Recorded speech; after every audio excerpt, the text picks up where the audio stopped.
Can speak to Eylon Levy, an Israeli government spokesperson in Tel Aviv. Thank you very much for coming on the programme. Good evening. Thank you for having me on. We've just seen the live pictures there. Could you talk us through, if you can, why now this escalation? On October 7th, Hamas declared war against Israel. It's a war that began with the horrific massacre that murdered 1,400 people, injured 5,000, took 230 people hostage, has continued with 8,000 rockets on our cities. I've had to run to a bomb shelter twice today. And it's a war that Israel is determined to win, and determined to win by totally defeating the Hamas regime inside the Gaza Strip, just as the international community closed ranks against ISIS. We've been very clear. We can no longer live with a terror enclave on our borders controlled by a jihadist organization sworn to a second genocide of the Jews, a jihadist organization that on October 7th burned, butchered, raped, tortured, mutilated its way through southern Israel. And so Hamas started this war. It's not a war that Israel wanted. It's not a war that we started. It's not a war that we expected. But it's a war that Israel is now determined to win. And we're determined to win by totally wiping out Hamas. Wars have rules. The international community has been clear, loud and clear about that. Some of Israel's strongest allies have been clear on that. With this expansion of ground forces and airstrikes, do you know how you can wipe out Hamas and protect civilians at the same time?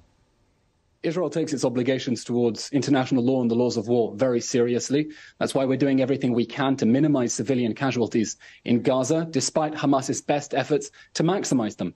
For example, you correctly noted, Israel is urging civilians in the Gaza Strip to move south temporarily for their own safety.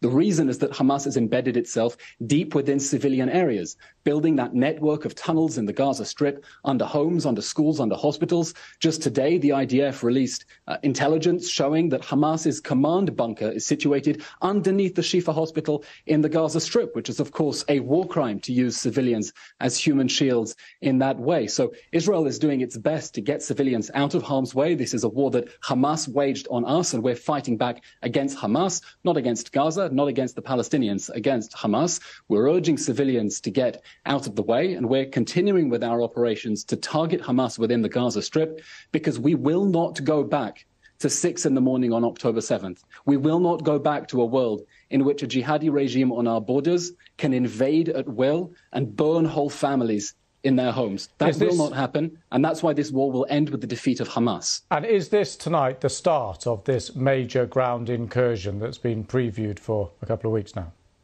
Israel has expanded ground operations in the Gaza Strip, but beyond that, I'm not going to comment on operational matters. Do you have a timescale on this? I'm not going to speculate on operational matters, but Israel is going to continue with its defensive efforts to destroy Hamas in response to the October 7th massacre and the continued barrage of rockets, the indiscriminate fire of rockets against our cities and civilians. Just 10 aid trucks got in to Gaza today. Is that enough?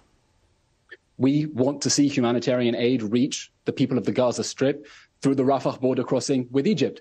The crossings with Israel were, of course, destroyed in the October 7th massacre when Hamas fired rockets that took out the power lines that were providing electricity from Gaza, entered the Erez crossing and butchered everyone there. So the prospect of aid entering through the crossings that Hamas destroyed on October 7th is not viable. We want to see it enter through Egypt. We only have one condition: that the aid not reach Hamas, that Hamas not exploit those humanitarian corridors in order to rearm. And that is our right, in fact, our duty under the international laws of war, to facilitate humanitarian aid to the people of Gaza, as long as that is not exploited by the enemy that declared war on us on October 7th and continues to indiscriminately attack our people with barrages of rockets.